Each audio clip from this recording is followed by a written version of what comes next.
Hello दोस्तों, कैसे हो आप सभी। आज की इस वीडियो में हम बताने वाले हैं आप लोगों को क्लास 12 के 100 वेरी इंपॉर्टेंट ऑब्जेक्टिव प्रश्न जो कि आप लोगों के एग्जाम 2026 में पूछे जाने वाले प्रश्न है इंटर बोर्ड परीक्षा में। ठीक है, तो ये वीडियो को अंत तक जरूर देख लीजिएगा और साथ ही साथ चैनल पर अगर नए होंगे तो चैनल को सब्सक्राइब करके और बेल आइकन को ऑल पे सेलेक्ट कर लीजिएगा ताकि जब भी हमारा वीडियो आए या लाइव हम आए तब आप लोगों के पास नोटिफिकेशन तुरंत पहुँच जाए। ठीक है, चलिए देखिए, तो class 12 Hindi 100 very important objective question है जो कि आप लोगों के एग्जाम में 100% पूछे जाने वाले हैं। ठीक है, आप लोगों का ये मानिए एक टेस्ट ही है। ठीक है, और आप लोग आंसर को आप लोग कमेंट में फटाफट से चलेगा और साथ ही साथ चैनल पे नए होंगे तो चैनल को सब्सक्राइब कर लीजिएगा। 100 प्रश्न बताने वाले हैं जिसमें आप लोग कम से कम आप लोगों का 75 सही होना चाहिए। ठीक है ना, चलिए तो हम शुरू करते हैं आप लोगों का क्लास को। आज के क्लास बहुत ही खास क्लास है। ठीक है, अंत तक जरूर देखिएगा, साथ ही साथ आप लोग वीडियो को शेयर ज़्यादा से ज़्यादा कर लीजिएगा।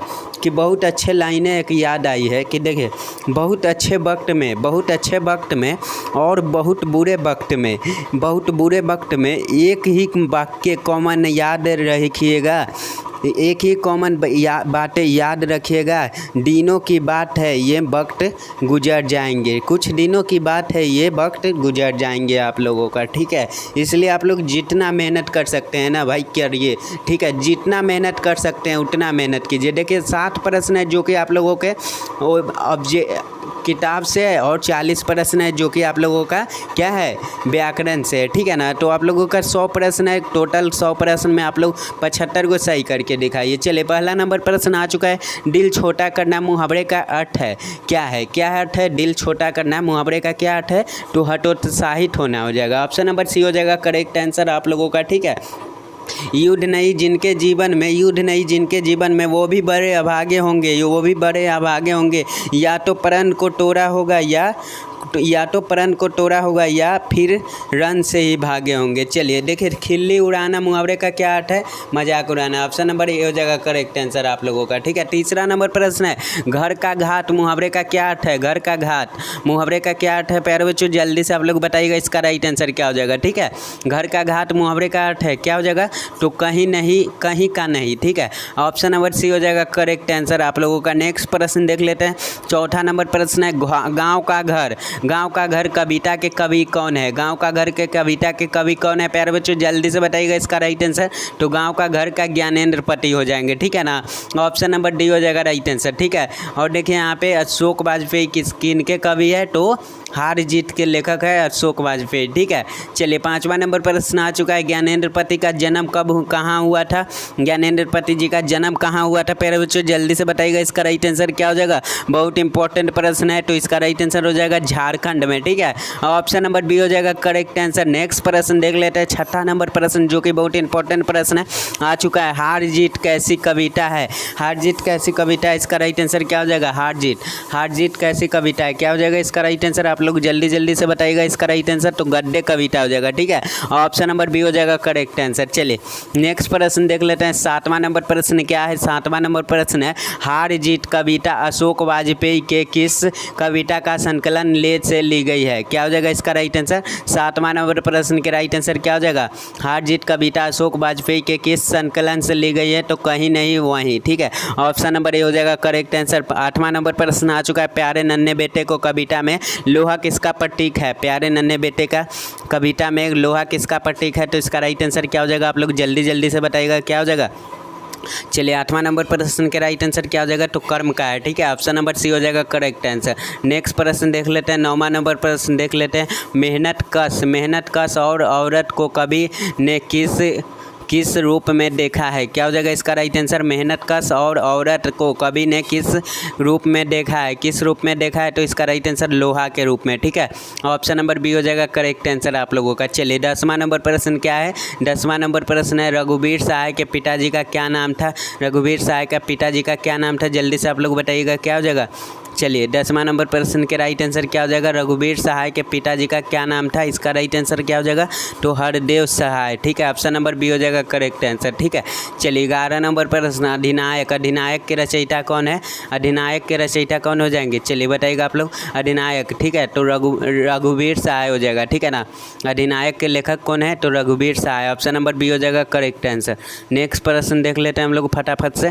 12 नंबर प्रश्न के राइट आंसर आप लोग बताइएगा। 12 नंबर प्रश्न आ चुका है। देखिए, रघुवीर सहाय किस काल के कवि है? रघुवीर सहाय किस काल के कवि है? प्यारे बच्चों जल्दी से बताइएगा, इसका राइट आंसर क्या हो जाएगा?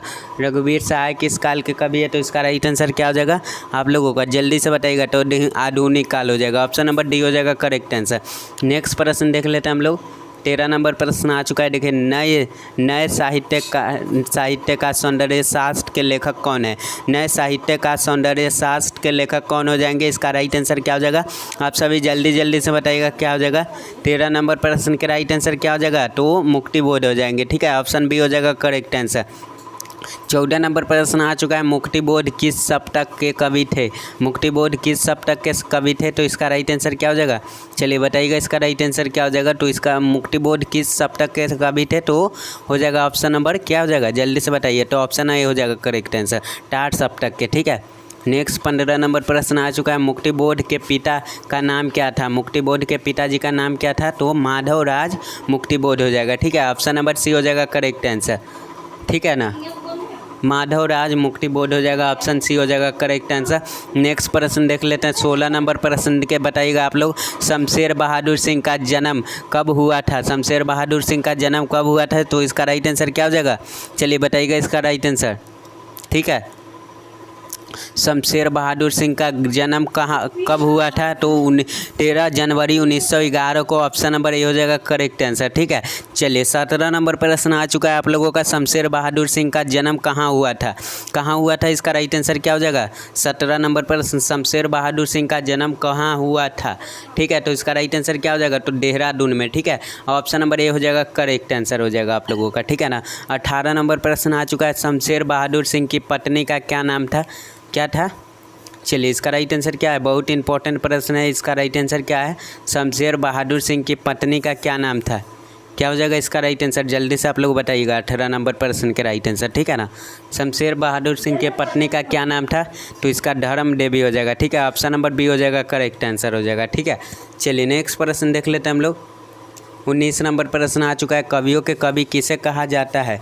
कवियों के कवि किसे कहा जाता है? इसका राइट आंसर क्या हो जाएगा? चलिए बताइएगा आप लोग। कवियों के कवि किसे कहा जाता है? और एक और प्रश्न है, चलिए शमशेर बहादुर सिंह को हो जाएगा। ऑप्शन डी हो जाएगा करेक्ट आंसर। एक और प्रश्न है, जब किसे लोकनायक के नाम से जाना जाता है, तो किसे जाना जाता है? तो किसे जाना जाता है? जयप्रकाश नारायण को। पुत्र वियोग शीर्षक कविता कैसी रचना है? चलिए बताइएगा इसका राइट आंसर। पुत्र वियोग शीर्षक कविता कैसी रचना है, तो कैसी रचना है, तो इसका हो जाएगा ऑप्शन नंबर ए हो जाएगा करेक्ट आंसर, शोक गीत की। ठीक है, ऑप्शन ए हो जाएगा करेक्ट आंसर। नेक्स्ट प्रश्न देख लेते हैं हम लोग। 21 नंबर प्रश्न पूछ रहा है। क्या पूछ रहा है? जल्दी से आप लोग आंसर को कमेंट में फटाफट से देते चलेगा। और साथ ही साथ आप लोग वीडियो पे नए होंगे तो आप लोग चैनल पे नए होंगे तो चैनल को सब्सक्राइब कर लीजिएगा और वीडियो को भी लाइक कर लीजिएगा। ठीक है, और साथ ही साथ चैनल को भी सब्सक्राइब करके और बेल आइकन को ऑल पे सेलेक्ट कर लीजिएगा, ताकि जब भी हम वीडियो में आए या तो वीडियो अपलोड हो या लाइव आए तो सबसे पहले आप लोगों तक नोटिफिकेशन चला जाए। ठीक है, चलिए तो हम शुरू करते हैं। और ज़्यादा से ज़्यादा आप लोग वीडियो को दोस्तों के पास, अपने दोस्तों के पास शेयर कर लीजिएगा। ठीक है, चलिए तो नेक्स्ट प्रश्न हम लोग देख लेते हैं। क्या हो जाएगा आप लोग जल्दी से बताते चलिएगा। ठीक है, चलिए बताइएगा आप लोग। 21 नंबर प्रश्न आ चुका है आप लोगों के स्क्रीन पर। ठीक है, इसका राइट आंसर क्या हो जाएगा आप लोग जल्दी से बताइएगा। चलिए, बातचीत के लेखक कौन है आप लोग को प्रश्न के बताइए, तो हम पूछ रहे हैं अपना मन से। तो बातचीत के लेखक हो जाएंगे, कौन हो जाएंगे? तो बालकृष्ण भट्ट। ठीक है, 21 नंबर प्रश्न पूछ रहा है। क्राफ्टबेट गर्ल्स स्कूल में सुभद्रा कुमारी चौहान की प्रिय मित्र कौन थे? प्रिय मित्र कौन थी, तो इसका राइट आंसर क्या हो जाएगा? 21 नंबर प्रश्न के राइट आंसर आप लोग जल्दी से बताइएगा। तो महादेवी वर्मा हो जाएगा। ठीक है, ऑप्शन नंबर ए हो जाएगा करेक्ट आंसर। नेक्स्ट प्रश्न 22 नंबर प्रश्न आ चुका है। सुभद्रा कुमारी चौहान का जन्म कब हुआ था? कब हुआ था प्यारे बच्चों? तो 16 अगस्त के 1904 को हुआ। ठीक है, सुभद्रा कुमारी चौहान का जन्म कब हुआ था, तो इसका राइट आंसर क्या हो जाएगा? 16 अगस्त 1904 को हुआ। ठीक है, ऑप्शन नंबर ए हो जाएगा करेक्ट आंसर। 16 अगस्त 1904 को, ऑप्शन ए हो जाएगा करेक्ट आंसर। ठीक है ना, चलिए नेक्स्ट प्रश्न देख लेते हैं हम लोग। 23 नंबर प्रश्न, पुत्र वियोग से माँ का जीवन कैसा हो गया है? पुत्र वियोग से माँ का जीवन कैसा हो गया है, तो सूना सूना हो गया है। ठीक है, ऑप्शन नंबर ए हो जाएगा करेक्ट आंसर। ठीक है ना, पुत्र वियोग से माँ का जीवन कैसा हो गया है, तो सूना सूना, ऑप्शन ए हो जाएगा करेक्ट आंसर। नेक्स्ट प्रश्न, जयशंकर प्रसाद की सफलतम नाट्य कीर्ति क्या है? क्या हो जाएगा इसका राइट आंसर? जयशंकर प्रसाद की सफलतम नाट्य कीर्ति है, इसका राइट आंसर क्या हो जाएगा? तो ध्रुव स्वामिनी हो जाएगा। ठीक है, ऑप्शन नंबर सी हो जाएगा करेक्ट आंसर। चलिए नेक्स्ट प्रश्न देख लेते हैं हम लोग। 25 नंबर प्रश्न आ चुका है आप लोगों के स्क्रीन पर, बताइएगा इसका राइट आंसर क्या हो जाएगा? जयशंकर प्रसाद ने कौन सी कविता लिखी है? कौन सी कविता लिखी है, जल्दी से बताइएगा। जयशंकर प्रसाद ने कौन सी कविता लिखी है? ठीक है, तो कौन सी कविता लिखी है, इसका राइट आंसर क्या हो जाएगा? जयशंकर प्रसाद का लिखा हुआ तुमुल कोलाहल कलह में है। ठीक है, ऑप्शन नंबर डी हो जाएगा करेक्ट आंसर। गांव का घर के लेखक कौन है? तो ज्ञानेंद्र पति। अधिनायक के लेखक के नाम तो रघुवीर शाह है। ठीक है, उषा के लेखक के नाम तो शमशेर बहादुर सिंह हो जाएंगे। ठीक है, तुमुल कोलाहल कलह में के लेखक का नाम तो जयशंकर प्रसाद हो जाएगा। जयशंकर प्रसाद ने कौन सी कविता लिखी है? तो तुमुल कोलाहल कलह में। ठीक है, चलिए 26 नंबर प्रश्न आ चुका है। जयशंकर प्रसाद का जन्म कब हुआ था? कब हुआ था, इसका राइट आंसर क्या हो जाएगा? जल्दी जल्दी से आप लोग बताते चलिएगा इसका राइट आंसर। 26 नंबर प्रश्न के राइट आंसर क्या हो जाएगा? जयशंकर प्रसाद का जन्म कब हुआ था, इसका राइट आंसर आप लोग जल्दी जल्दी से बताइएगा। तो 1889 में। ठीक है, ऑप्शन नंबर सी हो जाएगा करेक्ट आंसर। 27 नंबर प्रश्न देख लेते हैं हम लोग। छत्रसाल दशक किसकी कीर्ति है? छत्रसाल दशक किसकी कीर्ति है, इसका राइट आंसर क्या हो जाएगा? जल्दी जल्दी से आप लोग बताते चलिएगा। ठीक है, 27 नंबर प्रश्न के राइट आंसर क्या हो जाएगा? तो भूषण की है। ठीक है, ऑप्शन नंबर सी हो जाएगा करेक्ट आंसर। नेक्स्ट प्रश्न आ चुका है 28 नंबर प्रश्न। शिवा बावनी में कितने मुक्तक है? शिवा बावनी में कितने मुक्तक है, इसका राइट आंसर क्या हो जाएगा? जल्दी से आप लोग बताते चलेगा। 28 नंबर प्रश्न के राइट आंसर तो 52 हो जाएगा। ठीक है, ऑप्शन नंबर बी हो जाएगा करेक्ट आंसर आप लोगों का। नेक्स्ट प्रश्न देख लेते हैं 29 नंबर प्रश्न के। रत्नाकर त्रिपाठी किस कवि के पिता थे? रत्नाकर त्रिपाठी किस कवि के पिता थे? तो इसका राइट आंसर क्या हो जाएगा? 29 नंबर प्रश्न के राइट आंसर जल्दी से आप लोग बताइएगा। तो भूषण के हो जाएगा। ऑप्शन नंबर ए हो जाएगा करेक्ट आंसर। नेक्स्ट प्रश्न देख लेते हैं 30 नंबर प्रश्न। मंडली शब्द में कौन संज्ञा है? मंडली शब्द में कौन संज्ञा है, इसका राइट आंसर क्या हो जाएगा? मंडली शब्द में कौन संज्ञा हो जाएगा? तो इसका राइट आंसर क्या हो जाएगा? आप लोग जल्दी जल्दी से बताइएगा। तो समूहवाचक हो जाएगा। ऑप्शन सी हो जाएगा करेक्ट आंसर। ठीक है, नेक्स्ट प्रश्न 31 नंबर प्रश्न आ चुका है। मानवता शब्द कौन संज्ञा है? मानवता शब्द कौन संज्ञा है, जल्दी से आप लोग बताइएगा। ठीक है ना, इसका राइट आंसर क्या हो जाएगा? मानवता शब्द कौन संज्ञा है? तो भाववाचक हो जाएगा। ऑप्शन नंबर सी हो जाएगा करेक्ट आंसर। चलिए 33 नंबर प्रश्न आ चुका है आप लोगों का। 33 नंबर प्रश्न पूछ रहा है कि देखिए यहाँ पे 33 नंबर, किसी भी भाषा के मूल शब्द को क्या कहते हैं? किसी भी भाषा के मूल शब्द को क्या कहते हैं, इसका राइट आंसर क्या हो जाएगा? प्यारे बच्चों जल्दी जल्दी से बताइएगा। तो क्या कहते हैं, जल्दी से आप लोग बताते चलिएगा। 33 नंबर प्रश्न के राइट आंसर क्या हो जाएगा? आप लोग जल्दी से बताइएगा। ठीक है, क्या हो जाएगा इसका राइट आंसर? तो आप लोग कमेंट में बताइएगा। 34 नंबर प्रश्न है, देखिए 34 नंबर प्रश्न है। ऐसी सजाए